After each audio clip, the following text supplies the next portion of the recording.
Hello, and welcome to Bendy Presents The Movie Test of Time, a podcast about revisiting our youth through the only medium that matters, the movies. Thanks for joining us. My name is Andy Young, and I'm one of your adventurous, blazed hosts. Joining me, as always, is our other adventurous and blazed host, Beth Martin. Beth, the pleasure as always. What's the crack? Excellent, excellent choice of words. Thanks. That was good. That was good. Because it was like, it is an adventure movie, and I was like, I could play off romancing, I could also play off stone. I know I gotta No. go for Yeah, you're going cargo plane. hell yeah, sheer chaos. Oh, the Doobie Brothers like broke up. That When the was hell did so that great. happen? I know. So I got stem cells on Friday. Mhm. And I got like a small dose, and I says I probably had this. It's like an IV. It's not a big deal. I had a reaction for the first time ever. Okay. I went from having zero migraine to instant like 10 out of 1 out of 10. It was a 10 migraine. Started Oh my like God. getting nauseous. Yeah. So they had to like stop, and I was supposed to get like 70 million, which sounds like a lot, but it's not. And he was like, I'm only going to give you 50. Like, that's like, we can't do more because you're. So I had to lay there for like 2.5 hours. My blood pressure was like skyrocketing. He's like, do you normally have high blood pressure? And I'm like, no, it's normally like my blood pressure is so low that people are like, are you fainting? And I'm like, no. So, uh, and like, I dropped you off at the border crossing there Yeah. to Tijuana, and like there's a parking lot right there. So I had like my car parked and I just like go get treatment, hop back across the border, drive home. I couldn't drive. Oh shit. And it was like it's daylight savings. We had a rainstorm, which like is a big deal here. It's like the first rain is like terrifying because everyone is driving. All the oil is like there's just like this oil slick there that you're just like hydroplaning on, right? Yeah. So Mike had to come and get me and like laid me down in the back of the car, and like I'm like covering my eyes because like I can't look at like light, Oh and my it was just, God. yeah, it was really it was something else. So the good news is he was like, we'll do 3 sessions instead, because I had paid up front. He was like, we'll do three instead of two. Mhm. And like, I'm so sorry. You told me that like less is better for your body. And he was like, you're right. And I'm like, cool. So I get a session next month and a session in January. Okay. What a way to find out though, with a I really know. brutal I was just like migraine. laying there. No, the worst thing is, Andy, because like normally it's maybe like a half hour and then you're Yeah. in and out of there. So I was like, oh, I'll do the thing and like listen to some trash. And so I put on Prince Harry's autobiography and listened to hmm it. But hmm like I had this hand was covered in like, IVs, and this hand was covered in like blood pressure monitors and O2 monitors. I was stuck listening to Prince Harry talk for like 3 hours. Oh, jeez. And I couldn't get out of it. Is that what do you call it? What's it called? What's that book called? Spare? Yeah, Yeah, okay. yeah, Okay. Wow. yeah, yeah, Uh Geez, okay. yeah. That's probably the worst part of that situation. Well, I don't know. I've heard I know. interesting things about that autobiography. I don't know that Yeah. I will ever read or listen to Prince Harry's autobiography, but yeah, I've heard it's interesting. It's salacious, yeah, for Yeah. sure. But like, that's what I was going for because, I Okay, got I 30 understand minutes that. to kill, but then I didn't really think it through. So, I keep meaning to get to the bottom of it because like I have seen a clip. So there's a podcast I talk about on here sometimes, um, called "How Did This Get Made?" yeah. and they there's a clip I've seen them that's been doing the rounds, and it's them talking about um basically they're like, look, we've got this, controversial piece of information. It's about this actress. I'm not too sure who the actress is, but essentially he's like, all right, everybody brace themselves. This is going to be wild. And they're like, right. And he goes, so this actress um dated Dodi Fayed, Elf. Uh-huh. and everybody's Yeah. like, oh, because like that was the Yeah. guy who was Died in the with fatal Princess car crash with Diana. Princess Yes. Diana. Yes. And 2 weeks prior to that, this actress, he had been involved with her. He'd asked her to marry him. When she refused, he threatened her with a gun. He apparently his nickname for her was Bruisey because I guess she bruised a She lot. bruised easily? Oh my And how does he know that? And why is that her nickname? It's there's all sorts of fucked upness there. And then 2 weeks later, he was in a fatal car accident with his next paramour, Diana. I guess like this, so this is, I watched this in The Crown, and so who knows what's true and what's not true, but like they were on some boat in France before they got, I think it's France. It doesn't matter. She had her sons there, and he was like basically trying to like, his dad was pushing him to like marry Diana, Okay. even though they had just started dating or whatever, but he had his fiance on another boat. It was like going between boats. Wild. Yeah, yeah. So that's I hope they get into that because I'm curious. Yeah, Send that's send me the fascinating. link if it happens. Yeah, please do. I will. Um, so What's the crack with you? I attended my first Christmas dinner, and I know what people are thinking. That's a bit It's early. fucking November 18th. Yeah, it is. And last weekend, Yeah. and it was nice. I was no real mood to go out. It was something. It was basically our yoga studios kind of event. Basically, the yoga Yes. studio also owns like a strength training loft and A what? the strength training. Oh, So I don't know whether you came down to a class when you were visiting, but essentially the place that I go to is called the Yoga Loft, and she also then named her strength place the Strength Loft. So just to tie the branding together as such. I So didn't see that. I saw the community center, yes, but I didn't. This is like the yoga studio that's like looking at the castle, right? yes. That was the one I had wanted to take you to, but I think what happened was the car broke down, maybe like Yep. after we came back from Dublin or something. I can't Yep. remember. Anyway, Yep. it's not important. So we did that. It was fun. Like I didn't stay for long, only about 2 or 3 hours, but it was still nice to kind of get out and say hello to people and stuff. My sister essentially strong armed me into going, and I don't regret her doing that because it was nice. It was nice to go out, get out to She's a see people. goodie. She is. Um, it was fun. It was funny. Then I was at a yoga class just this morning, and one of the older ladies, because like they all kind of know me now, and I'm not like, super talkative in most places, but she goes, "Oh, your mom's so proud of you." She kept saying how proud she was of you, and I'm like, "Thank you." I don't know how to respond to that sort of thing, but I'm like, "Oh, that's very nice." Your mom Um, is like the sweetest person. she is. And like you walk into your parents' house and it feels like, oh, I should live here too. Yeah, Like these should be my parents. yeah. They're Like good they're just folks. they are good folks. You're But lucky. You I good am stock, Andy for Young. sure. Good Thank stock. you. No, they're Mhm. super supportive and super nice. So yeah. Um, but yeah, And it's always I nice to hear when your parents are proud of you It is. It from is. It other is. people. Yeah, yeah, yeah. Whereas, like, my it's like whenever people say other kind of things about me, my sort of Yes. like impulse is to like Shove their face. put my hand in their face and just shove them away. Yeah, but I Yes. try my best, trying to become an adult. I get there eventually. Um, this is like we were talking about and I was having a conversation with somebody about it last week. How I was like. Um, what I've been quite enjoying doing is movies, shows, and stuff like that. Certainly on Wall Street recently, looking at actors and going, how old is this actor when they filmed this? Oh my And God. finding out that Michael Douglas was like 42 Yeah. in Wall Street. And I'm like, that's younger than me, and he seems like a complete adult.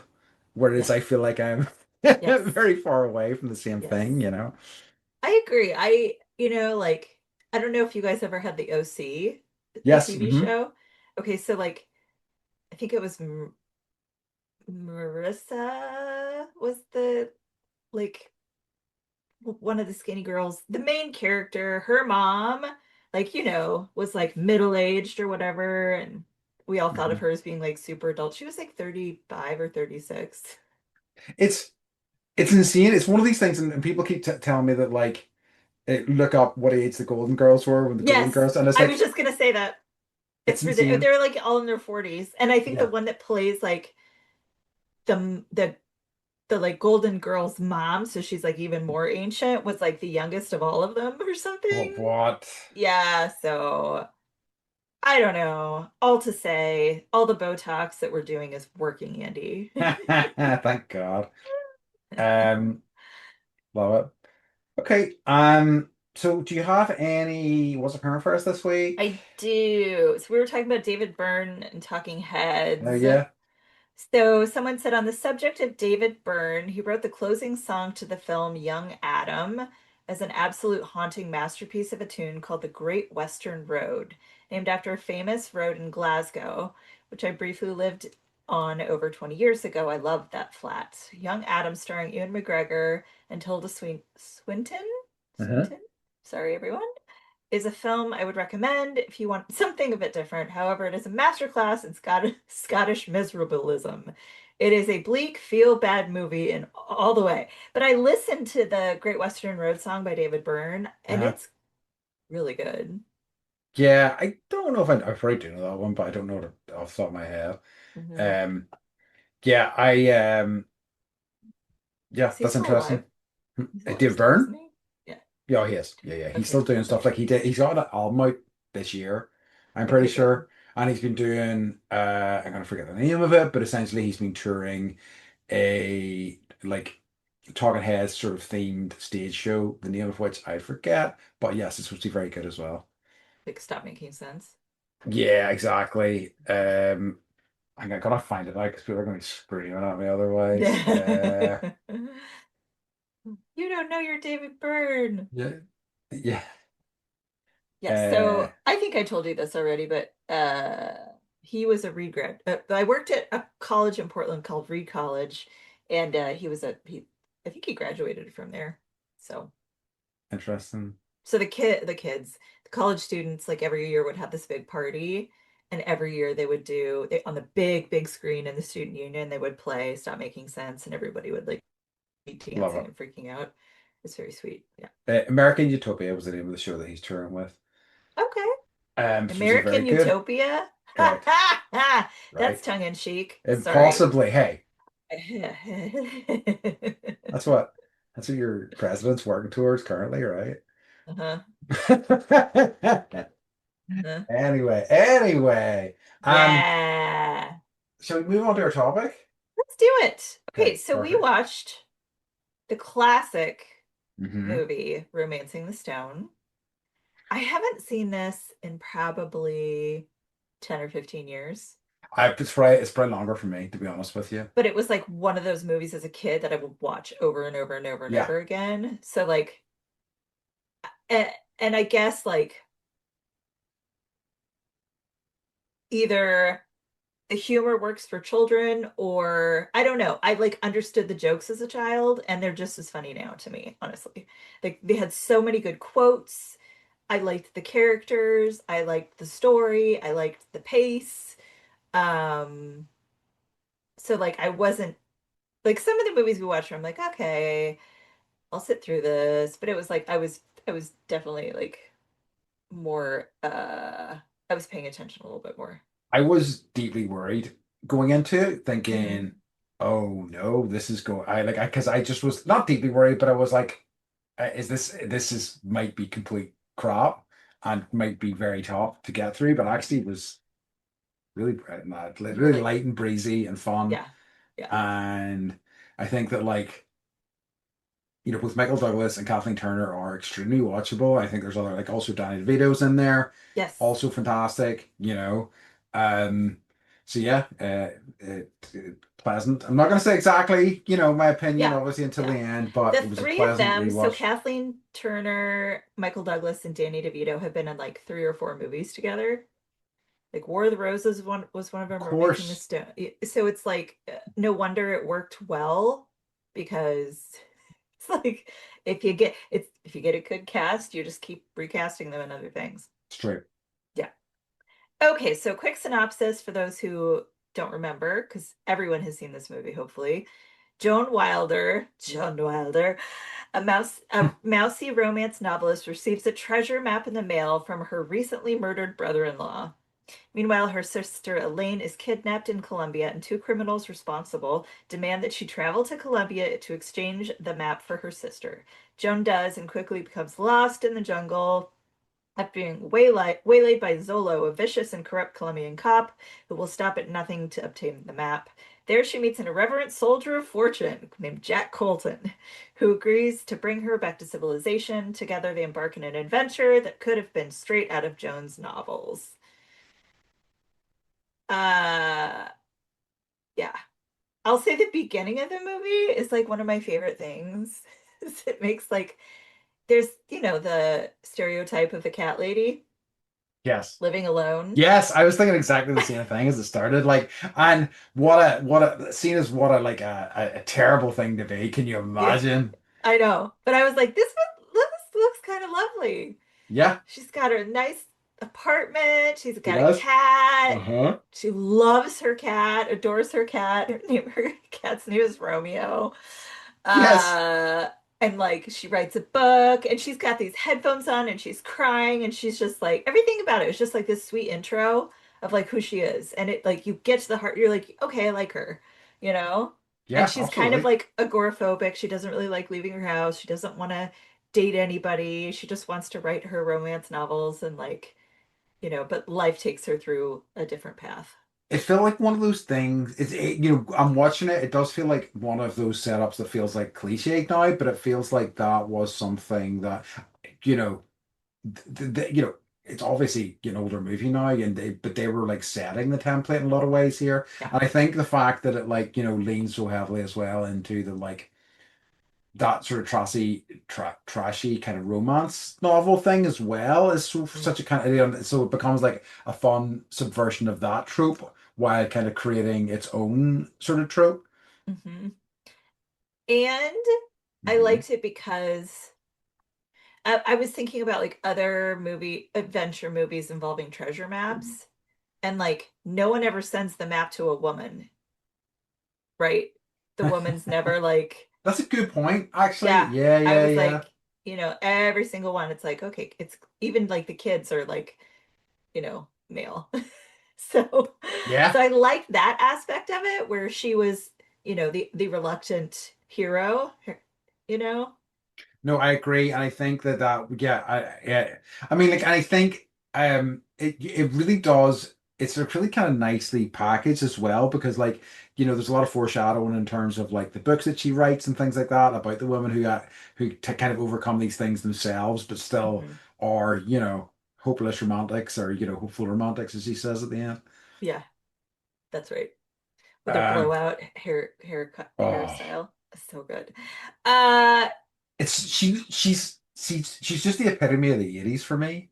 yeah, she is and she like is able to there's a fine line between annoying damsel in distress Uh-huh. and someone like learning and growing Yes.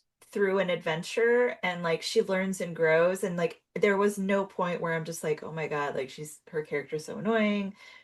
She's wearing high heels in the jungle. Like that none of that she she played it very well. You did. You did. I Like agree where you're completely. rooting for her and you're not annoyed with her.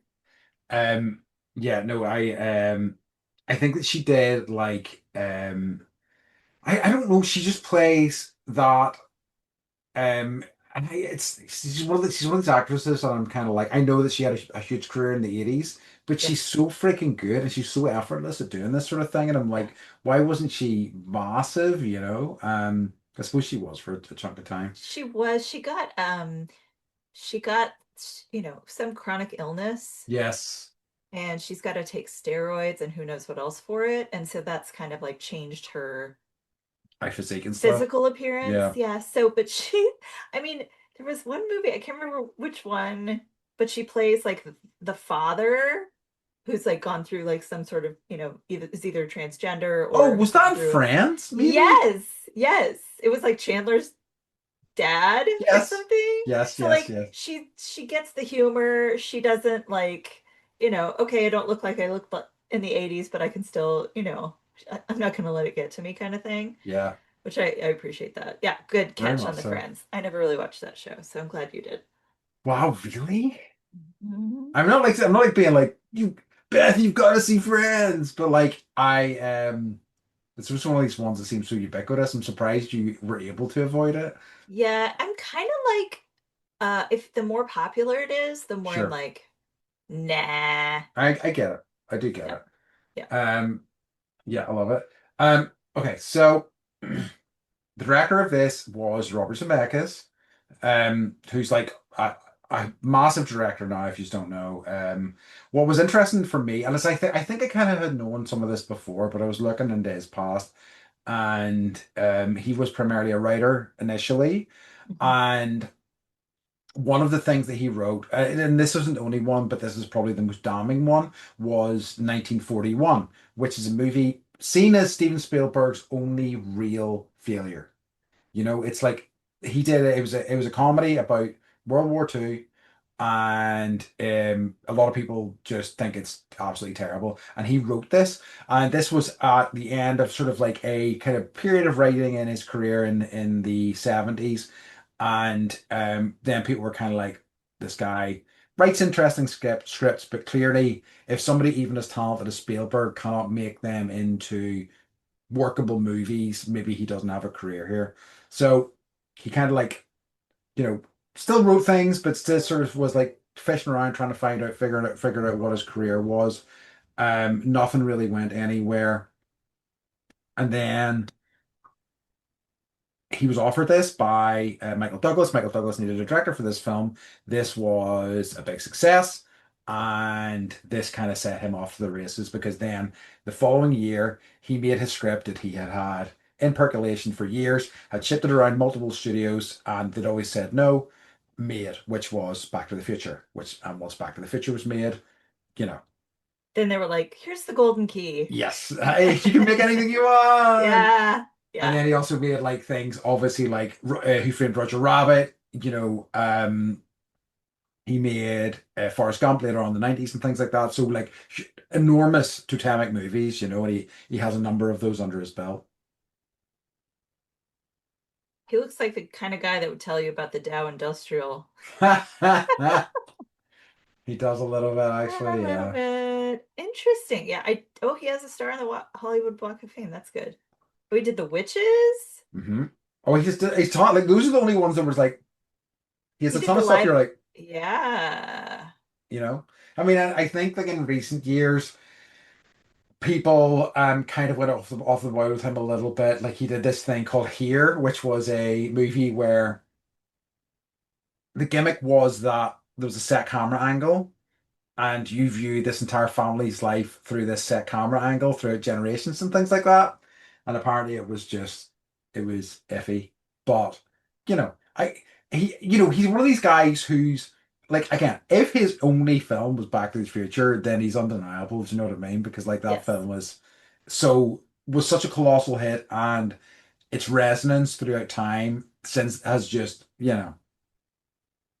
very few There's films manage there's that. nothing like it. There's Yeah. having just seen it in the movie theater again. Yep. Not to bring it up again, but like, yeah, Brag. it's super humble brag. Yeah. I really there's nothing like it. It's such an original idea. But Yeah. that's not what we're here to talk about. Hmm. So, speaking of, if you only wrote one thing, Yep. at least it was Back to the Future. So, the screenplay was written 5 years earlier by Malibu waitress Diane Thomas. It would be her only screenplay made into a movie. She died in a car crash a year and a half after the film's release. No way. Yeah. Um, so Michael Douglas purchased the rights of her screenplay um in 79, but couldn't cast it, couldn't get it done. The deal expired in 83, and then they agreed to purchase the rights after the success of Raiders of the Lost Ark, which came out in 1981. That makes And sense. you'll read all the like there's a lot of criticism, not criticism, but people that are like, well, they just stole basically like the idea of Raiders of the Lost Ark, and made it into, a movie starring a woman. But it was written 5 years prior to Yeah. Raiders of the Lost Ark. So Actually, this came first. And I hate that sort of shit anyway. Do you know what I mean? Like basically Yeah. the adventure serials that Indiana Jones are based on have been going for, Yes. maybe close to 100 years prior to that. So to Yes. be Yes. like, it's just a spin on a pre-existing genre. Yeah. And like really, this was, I guess, this is a really good time for action adventure movies. It really Yeah. was. Like really good ones. Okay, so speaking of sad things, so she did end up writing so this is Diane Thomas. So she, yeah, Michael Douglas optioned her script for 2000 or 20 doesn't matter. Anyway, she got to quit her job. She died in the car accident. In the Porsche that Michael Douglas had bought her as a thank you Oh gift for God. writing the movie. What a nightmare. And she was she had written the first draft of Indiana Jones 3, and it was like set in a haunted house. And they Hmm. were like, we don't know, like maybe we're gonna go this other direction. I've heard about this. Hmm. Yes. So that was her. Because it was supposed to be like one where they were like, it was like there was a script where it was set in Scotland in this haunted castle, and I'm like, Yeah. that would have been interesting. Yeah. And they kind of Uh, got there. Not, they did, yeah, yeah. yeah. I don't know if it was Scotland, but was it Scotland? Germany or The Austria, I tapestry, the think. tapestries. Yeah, exactly. I'm pretty Uh-huh. certain it was like Austria or somewhere like that. Yeah, that sounds Um, right because of Nazis. because of Anyways, Nazis, yeah. I just like those types of things. Like this was such a good screenplay. You know, Hollywood does right by Waitress, and like where Hmm. could her career have gone? And it just makes me like sad. It's true. And it is surprising, not surprising, but like it's always humbling, I guess, to hear about these things where it's like Yeah, these people who could have had enormous careers and just cut yeah, short by these tragic accidents. yes, yes. Um, it still won't make me embrace life though. You can try, but No, you can try, but I change won't. not at I all. will not do it. Change nothing. No, thank you very much. Be grateful for Yeah, nothing. exactly. Screw that. Yeah. Um, so yeah, I don't know that you did as well, but like I immediately recognized who the composer was, Alan Silvestri. And this was another sort of like big star for him as well, which I thought was so interesting because like essentially he's a I recognize his name as the guy that did the Captain America music, and I knew that his like Oh, I compositions didn't were make that all connection. over like the Marvel movies, really, Uh-huh. Avengers ones as well. But this was the start of his career, and he then ended up like because it was like him and Robert Zemeckis their first. They had both done other work, but this was the thing that kind of propelled them into like a big full-time Hollywood career. They kind of Holy stayed shit. together, and he composed for the vast majority of Zemeckis' films, including Back to the Future. Death Becomes Her, Yep. Forrest Gump, Yeah. Contact, What Lies Hmm. Beneath, Castaway, The Polar Express.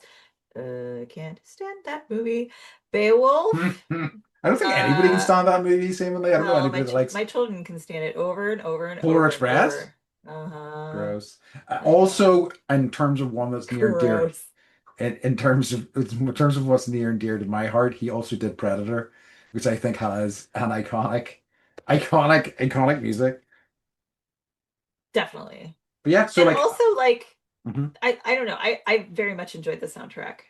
I thought it was great. Like it was like Yeah. I was listening to it. It was really kind of 80s and had synthy stuff. But Yeah. like it still was nice and it was like because like it was kind of like chirpy and upbeat in a way that I thought really worked for the film. But it was Mhm. very 80s. It had that sort of like Kenny G yes, playing my that's a good. saxophone sideways. Yeah, lots of horns and stuff like that, and lots of like, brightness and notes, and then like sort Yes. of like, sort of arrhythmic sort of drumming for like the tense scenes and stuff like Yes. that. Yes. But Yes. yeah, it was great. But like, Um, yeah. Hmm. go ahead. No, I was gonna say like again, I don't wanna we're not talking about this film, but Hmm. obviously he did the iconic music for Back to the Future as well. So like it's another massive feather in his cap coming just the Da, following year, da, da, right? It's just iconic, like Oh, absolutely iconic. it absolutely, Another absolutely. another person, if that was the only movie that he had done, and that was his contribution to, Yes. culture, Yes. you're good, man. You're golden forever. Yeah. So, the question of believability, I thought it was believable. I thought it was gorgeous. It does look Like, nice. And the thing that we keep coming back to, and it's uh, like film, because as time goes through and with CGI and things like that, and I think that like I was a little bit eye rolly whenever I heard people kind of going, "Oh, CGI is a big problem." I'm like, whatever, it's just how it is. But see, as we have like went through and we've watched older films and we've watched films like filmed on location and with practical effects, it's like this feels so nice. It feels so tactile, and maybe tactile is the wrong word, but it feels real in a way that I really I feel like we've lost in a lot of ways, agreed. in modern Agreed. filmmaking. And it's like, I don't know, you can see some fantastical shot of like, you know, a war that's happening and literally know that like there's no human there. It's Yeah. actually like it's all just like on a I know CGI engineers or whatever they are called like work very hard, but I don't know. It's just I feel like, and part of it is like just like the pace at which everything is changing so fast generally, Hmm. you know? Yeah. It's too fast for me for sure. And I feel like there's like a humanity that's lost. Yes, absolutely. Yeah. Absolutely. Yeah. No, I hear you. Um, and you know, I was wondering as I was watching stuff, especially some of the early scenes, I was like, is this Colombia? I don't know, but it didn't. I feel like if it wasn't It shot in Colombia, it was it probably was shot in shot in South America, Mexico. Mexico. Yeah, it Yeah, was that in makes Mexico. that makes sense. So I kind of thought it was definitely, it looked South American. Since Mexico isn't technically South America, but you know what I mean. It did look authentic, which I thought was great because it doesn't always. No. Um, I'm just gonna double check that that's actually true because um anyways, yeah. Tell us if we're wrong, but I'm pretty sure it was Mexico. And there was one point they were like a howler monkey like yells in the background, and I was like, do they have howler monkeys in Colombia? I I thought mean, it was just Costa Rica. it's true. Yeah, they gotta be up and down there, right? Bound to Would be. assume, yeah, it's Bound to all the be. same. I Okay, wonder. so It yeah, probably go would have ahead. been. Sorry.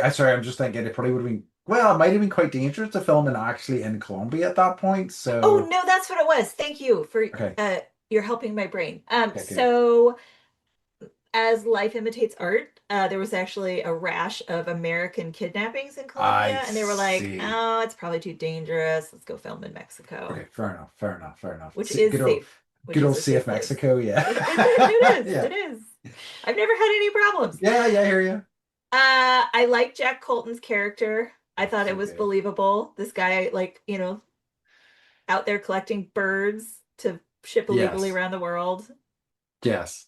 I it did like it felt like it had like a toe in sort of like fantasy silly sort of realm, but like it was enough like especially near the end when like he turns up and it's like crocodile skin boots.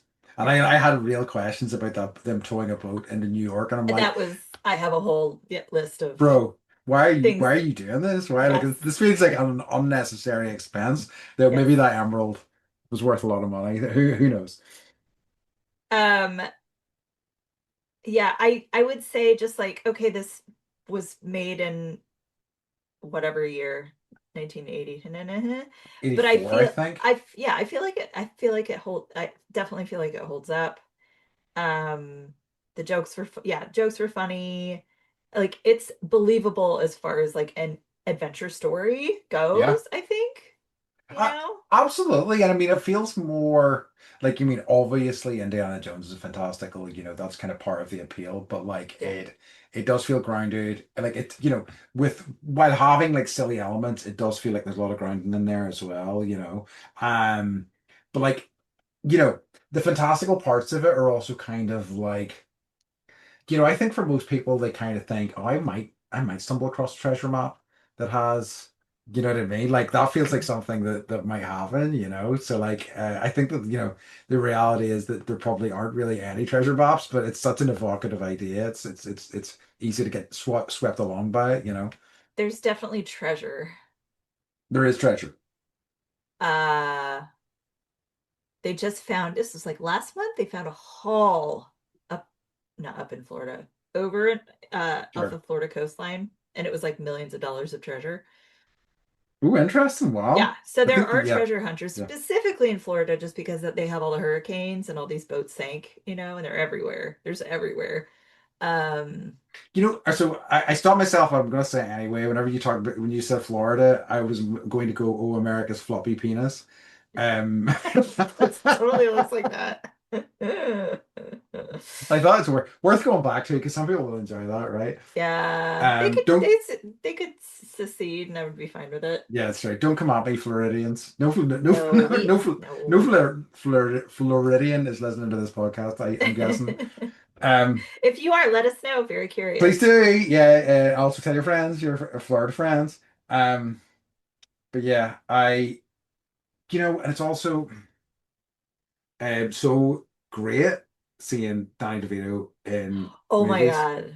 Oh, I wrote somewhere in my notes, I was like, we just need more Danny DeVito everywhere. in general. I Yeah. was on the, and I was on a, I'll go to Reddit occasionally just to see like, okay, what do the people think, Hmm. and like not a read my article, read my Substack, read my Medium Sure, article. sure. Like, no, what do the people think? And like someone just wrote Danny DeVito, and everyone else is like, I love that you got like 6,000 upvotes for just writing Danny DeVito. Yeah. It's like I occasionally would watch or listen to the It's Always Sunny in Philadelphia podcast, I have not and seen that show yet. it took me a while to get into it. It took me a few seasons to really lock into it. Once I did, I adored it. It's one I still kind of watch. I've seen like there are like 19 seasons, and I've seen all but the most recent one.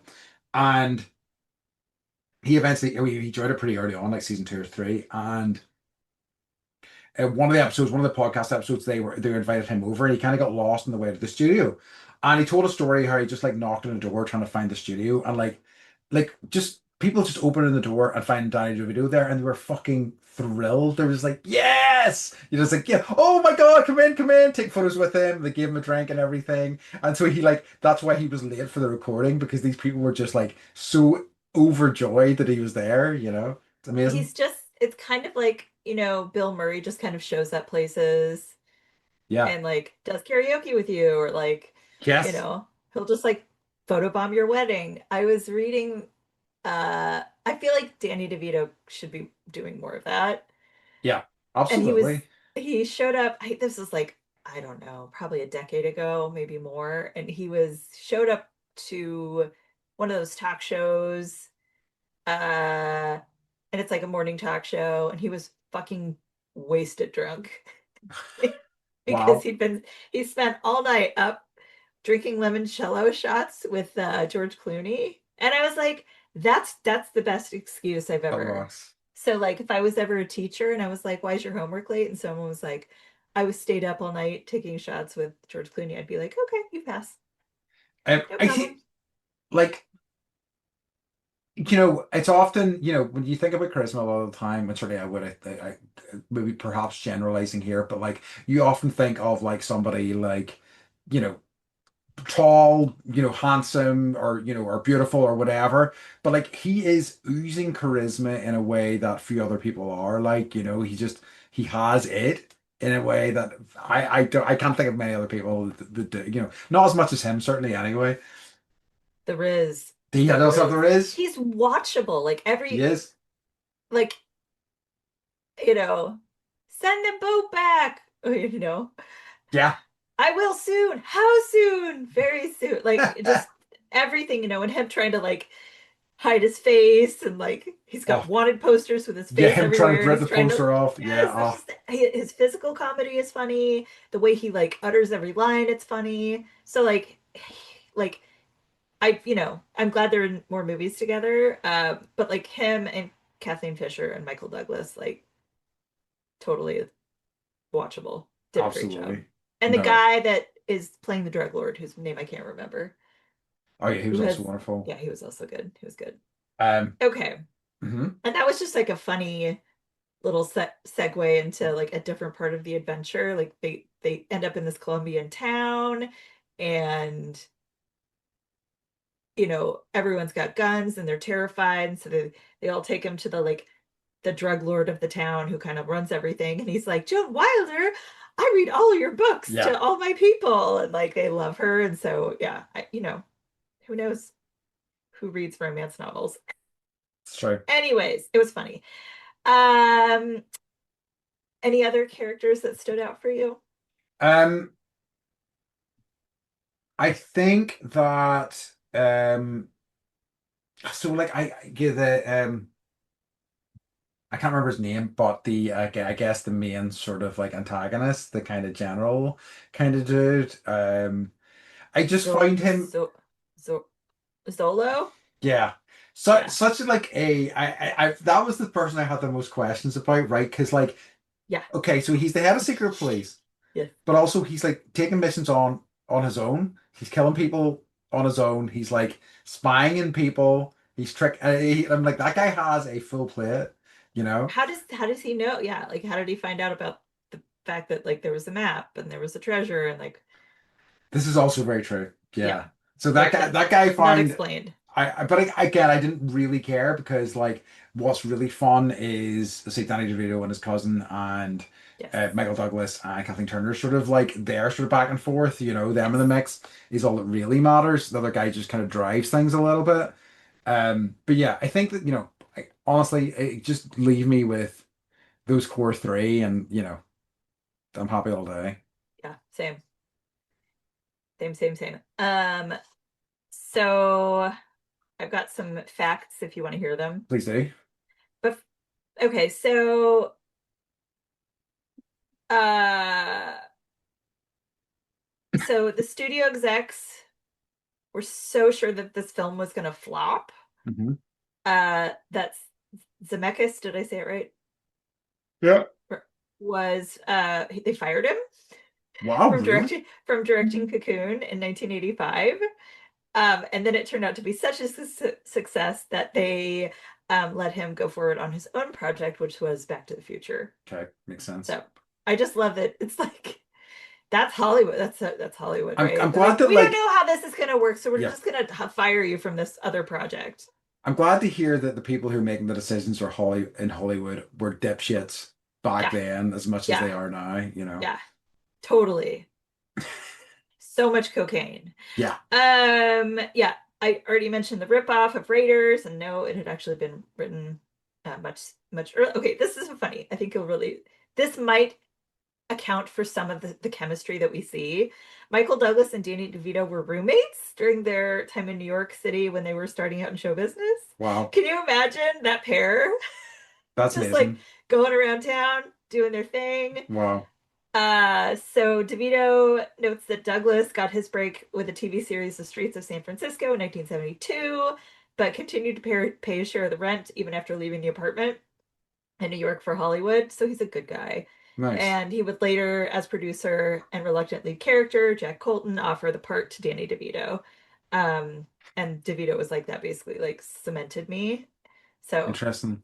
yeah, That was the real kind of launch of his movie yeah, career because yeah. Taxi would have been what late 70s, early 80s, that sort Yeah, of but it thing, was would it? like, yeah. And there were a lot of breakout characters from that. Yeah, true. Um, Mary Lou Andy Henner. Kaufman. Andy Kaufman. Yeah, Mary Lou Henner, Danny DeVito. I Yep. just saw Danny DeVito in the new Haunted Mansion. And like he has a very small part, but Hmm. he plays this like professor who like is into architecture or whatever. And he's like, yes, I'll meet with you, but we have to go to Benihana. And he shows up in a raincoat and a little rain hat that's completely clear. So he won't get like, because they throw food in your mouth and he's like all prepared because he loves like that. Amazing. So I know they worked that into to the movie. Let's see. So the phrase "romancing the stone," because I was like, I don't know if I like this title or not. I don't know how I feel about it.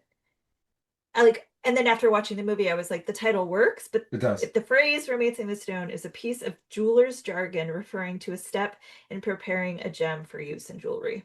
So no, Interesting. romance that stone. I know. Um, Michael Douglas loves rock climbing, and that was Okay. why he was interested in the script. Wow. I Just know. wild to me, the reasons Yeah, these things happen. yeah. That's so nuts. There is actually a Uh, bit near the end where he's uh, climbing a wall, and I'm like, what are you uh, doing? Why are you, this is a yeah. sheer He's wall. like, There is check no me out. handholds. Ugh. Check me out. Free climb. What are they? Yeah. Free climbing. According to Kathleen Turner's memoir, which now will read because I didn't know it existed, Michael Douglas originally offered the role of Joan to Deborah Winger Okay. of 80s fame. I can They see met at a that. Mexican restaurant to discuss it, but according to Douglas, she ended up biting him and she didn't get the part. Fighting or biting? B. B is in boy, Whoa. biting. And I'm like, what the fuck is up with that? Okay, interesting. I know. It's kind of one I wasn't sure I should read because I have no answers for you guys. I'm sorry. Um, Fascinating.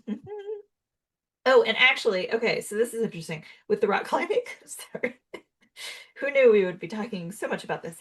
But Kirk Douglas of Spartacus fame Uh-huh. is Michael Douglas's father. Yes.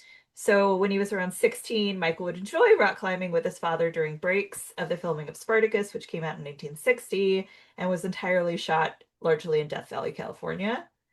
Okay. So rock climbing and Death Valley don't, for me, go together. Okay. Filming a movie in Death Valley doesn't seem like a good idea to me either because it's hot. Yeah. There's a reason they call it Death Valley. Yes. Yes. Absolutely. Like, yeah, I've heard it is And that was brutal. like the 60s, so I don't think they had like star trailers with air conditioners. I could be wrong Straight. though. Okay, other people that I feel like this happens with Michael Douglas's movies where he's like, we tried all these other people, but nobody was good, so I decided I'd just Sure. bear down and take and so he was producing. They asked Clint Eastwood, Kurt Russell, Jack Nicholson, and Christopher Reeve to play Jack T. Colton. Okay. They all turned him down. So he was like, I guess I'll have to play him. Fair enough. All choices I would have been happy with, I think. Yeah, I don't know. I feel like Michael Douglas's comic timing, like Yeah. when they're swinging across the vine, they have to swing across this like giant crevasse, and like anyways, doesn't matter. She accidentally grabs a vine and like she's trying to walk across a bridge and she grabs a vine and the vine Yes. swings her Yes. across. And so she's got a problem with mini bottles, which is one of my favorite character traits ever. Hmm. It's just like her whole apartment has like 30 mini bottles. She's got little mini bottles in her bag. Yeah. And Yeah. like she lands and she's like, oh my God, I'm still alive. And the first thing she thinks to do is to like grab a mini bottle. And then he swings over and he's like, You're you're drinking? Like I'm over here trying to kill myself to get over to you and you're drinking. And then like he grabs it and like chugs this little mini bottle. It's just like so the whole thing is so good. It's a nice. It Anyways. is a nice character trait. Though it's an interesting. It's such an interesting one that the sort of thing that even probably 10 years later wouldn't have been played for laughs necessarily. Yeah. Do you know what I mean? Yeah. Yeah. And it made me happy too, just because we did watch Wall Street and what was the other one that we just watched? Ghost in the Darkness. We also watched the game. The Game. The Game and Wall Street, like same character. So it was nice to see him play a comedic role. That's a good point, actually. Yeah, it was a nice sort of tonic to those because like he was a Hmm. much more serious person than those other ones. He Hmm. was pretty serious in Ghost in the Darkness as well. Yeah. Well, pretty serious. Yeah. Well, That movie was yeah. certainly sillier than Wall Street in the game, but yeah, it's still serious. For various reasons. Yeah, And those are my facts that I have. love it. The good ones. Like, do you think that it does hold up? I mean, do you think that suppose this also comes at a what our kind of opinion on it was, but do you think it still works in this day and age?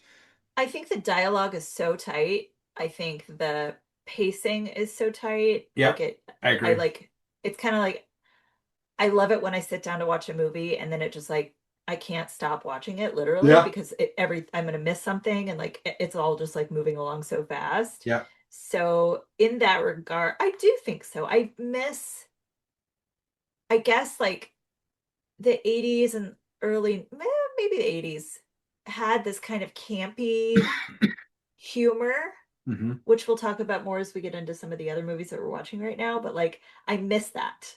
Yeah, I hear you. I miss that. No, that's awesome. I completely agree. And I think that it is of its time, but also a very good example of something from that time. Hmm. Agreed. Um, I think it's a yeah, good like time capsule. yeah, absolutely. So Absolutely. things that didn't work, and this comes up in my brain a lot, so I'm just gonna talk about it here. So there's like the first shootout was Zolo after they crashed the bus into Jack's Jeep or whatever. Jeep and the birds fly away. Jack fires 9 shots before reloading and then fires 11 shots. Um, Most guns I think only hold like 5 or 6 bullets. That's a good question. Like This happens all the time, and I count. I'm like, I don't know. I know. So this apparently was a Remington 870. I don't know what that is or what it means. But yikes. uh, I it bothers me when they don't count the the Yeah, shots, that's true. and Like that happens in every fucking movie, and I'm fucking counting. so it looks like t typical pump action shotguns hold between 4 and 5 rounds, and Exactly. with some tactical versions between 5 and 9. But even that is pushing it, and his wasn't a tactical shotgun by the looks of things. Yeah, Interesting. I would say like yeah, from like what did I learn from this or whatever like Uh-huh. or what sort of hit me. I really think that chemistry on screen matters, and I'm starting to really understand why they're casting directors. I Yes. just assumed like the director or the producer, like executive producer would be the one casting, and like the fact that like it's someone's job to find chemistry and like make that work. I Yeah. just love that idea. Like that would be a super cool job to have. There's like, you know, obviously the film series that is important to me, less so these days, but the Marvel movies, there has been like a talk in recent years about how important there essentially was one casting director who was responsible for all of the early stuff. And Oh, they like in terms of like how huge they were in terms of making that work. I mean, because they're the ones, who would have championed for like Robert Downey Jr. and things like that, and they kind of give Chris Evans a launch and well, a proper launch, I suppose. So like it's so important. I think it makes it is something like I think you're right. It is undervalued. I think people don't even consider it, but it is mm-mm. incredibly important. And I think having a good casting director is an enormous advantage. Do you know any casting directors that we could interview? Do I know? I might. I know people that work in sort of locally make TV shows and things like that, but Must be interesting, like to know like what you look for and yeah. like um I'm reading Ione Skye's autobiography right now. Hmm. I'm saying Ione, right? I think so. Ione. Hmm. Ione. Uh Ione? and she's talking about yeah, like being cast in certain movies and like yep, the chemistry was right there, like no need to check out. Also, she dated Anthony Kiedis when she was 16. Oh, And he was like a full-blown like heroin addict that sounds and like some. he was 25. That sounds like some grade A Anthony Kiedis shit. Like, it sounds like that I because, like, know. based on what I've heard about him, he's not. He's one of these guys who I'm surprised hasn't been kind of like Me Too in a way, really. Because he sounds like he was, you know. Yeah, he like wrote his own book called Scar Tissue where he Yes, talks about like having sex with a 14-year-old and he was like 20, yes. 25 or 26 or something. And I'm just like, I mean, good for you for like being honest, Hmm. but and then I think he became like Buddhist because I went to see this is a long I don't now I'm rambling, but I went to see the Dalai Lama like 20 years ago Hmm. and like the Chili Peppers were like there on the interview panel and then they like played at intermission And so I don't Okay. know who from the Chili Peppers is Buddhist. It's probably Flea, but it might be Anthony Kiedis. I don't Probably. know. I don't know. Um, okay, I need to talk about so at the very end of the movie, like throughout the movie, Jack Colton character has this idea of like getting off of whatever crazy train he's on and he wants to live on a sailboat and like sail around the world. Wouldn't we all? Uh, Yes. yeah, assuming the weather is good and you have plenty of canned meats. So there's kind of like, he's like, I gotta go, babe. And she's like, you're leaving? Not really. The text is much better than what I'm saying. And so they kiss and then they go off in their different directions. And then she's walking home. She lives in New York City and she's carrying flowers and like she's totally had like a makeover now that she's like a real woman who's had real life adventures and is no longer just living in her apartment with her cat. And she looks up and there's a sailboat in front of her apartment with a sail Incredible. up Yeah. on the streets of New York City. Yeah. I don't know if you have you ever been in a sailboat before? Yeah. If the sail is up, Yes. the boat will Fair- lean. That's a good point. Yeah, so that and then like at the very end, like the credits are coming up and the boats they yeah, they're like towing the boat and it's like driving a sailboat with the sails up down the streets of New York, which like super romantic or whatever. Because But part I of me is was like, no. part of me is wondering whether it was blue screen, and I was kind of looking because I was like, it doesn't look quite right, but it's maybe because it's like this seems like a bad idea. I don't know. Yeah. I may have to go look again because Examine that. But yeah, it yeah, was just a if I want to wild feel way to end the indignant, film. yeah, yeah, Yeah. agree. And like so much wild stuff happened, Right. and that was the one where I was like, Come on, man. I don't know. Um, I have a question for you. okay. So when they find the treasure, Hmm.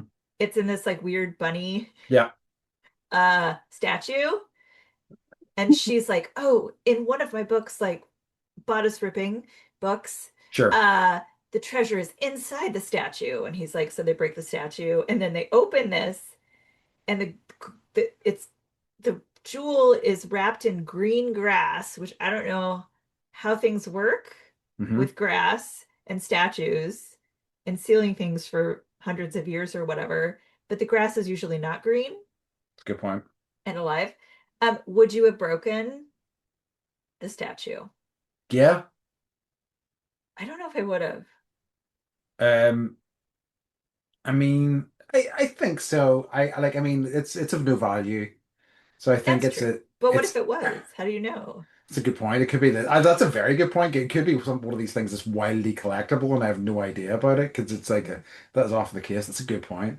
Um, yeah, like I mean, I think I probably wouldn't have been like, would I have left the hotel? Do you know what I mean? That's where my thought. If somebody's like, Yeah. I'm going to treasure map. I'm going to follow. We're probably going to spend a couple of days in the forest or in whatever. I'm like, I'm good. I'm just gonna like, maybe visit some like noodle shops downtown or whatever. You wouldn't go on a treasure hunt? Um, would I What if go you on were a like, treasure hunt? what if you were in your 20s? Yeah, maybe when I was younger. Yeah, yeah, yeah. These days, treasure hunting's a young man's game. Let's put it that way. I don't know. Tell that to Kevin Costner. And I'm old as shit. That's very true. But he doesn't see He it. He doesn't see himself as an old man.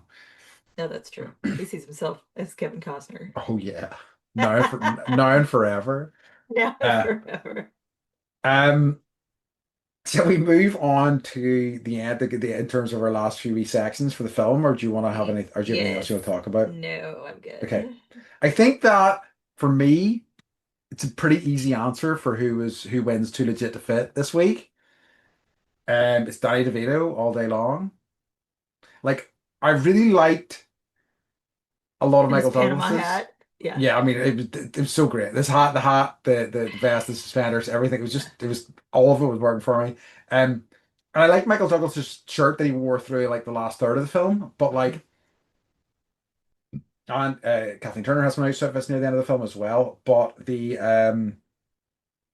whenever he turned up in the alligator boots and like the knee length leather jacket, I was like, no, you have done That's not You've sailboat that's not attire. okay. None of that's okay.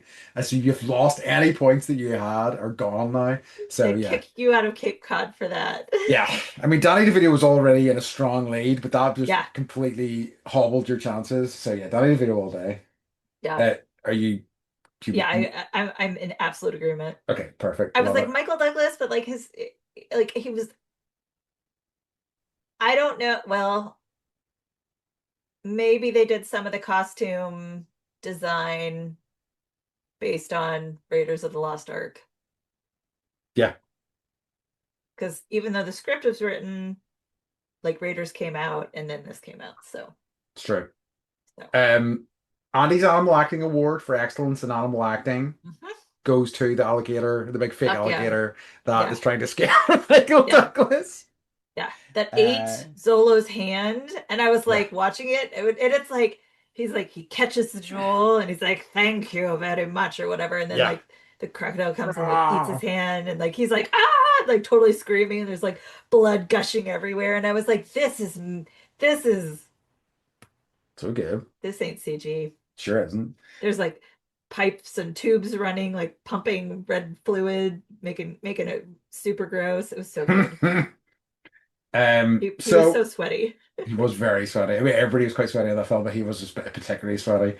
And he smoked. He was smoking a wee bit too much for my taste as well. I was like, bro, leave Yeah. it out. I get that it's your thing, but you maybe put it down for a second. Okay. So in terms of revisit, remember, refuse, or redo, what are your thoughts? I would say revisit. So would I. I was like, I wrote like in all caps totally, like totally. Yeah, it was good fun. It was just it was brisk. It was Yeah. entertaining. Yeah. Yeah, absolutely. Like all day long. Look at so good. Look at those snappas. Look at those Yeah, look at snappas. that. So, the repetition of that phrase was I just know. wonderful, I was and like, also like how it say was it every time, deployed. say it more. Yes. Yeah, and nobody said it near the end in fear and stuff like that. I Oh, it's know. so good. So yeah, wonderful, and like again, a real surprise in that way. I think because I remember enjoying it as a kid, but I was like, is this going to? Is this going to hold together? Is this going to have like literally stood the test of time? And I think it did. I think it's like one of my favorite Michael Douglas movies. Oof, wow, I know. wow. I love this movie. Okay, incredible. Well, you know what? Let's leave it at that because what a statement. Yeah. Okay.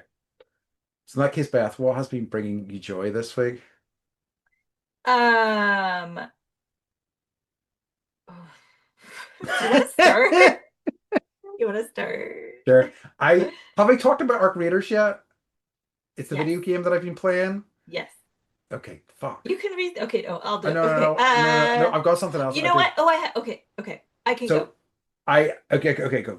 Okay. Okay. So, I baked over the weekend. Hmm. And I can't have the gluten, but I really, really love key lime pie. And so Okay. Mike found these like gluten-free graham crackers, Okay.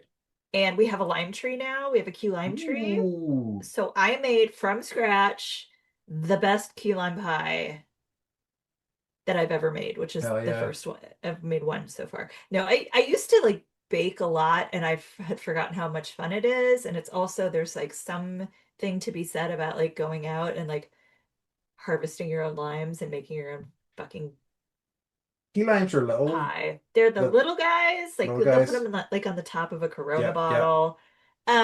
Also I got to make the crust as thick as I wanted, Oh, and it yeah. was like half the pie was the crust, and it was so Amazing. good.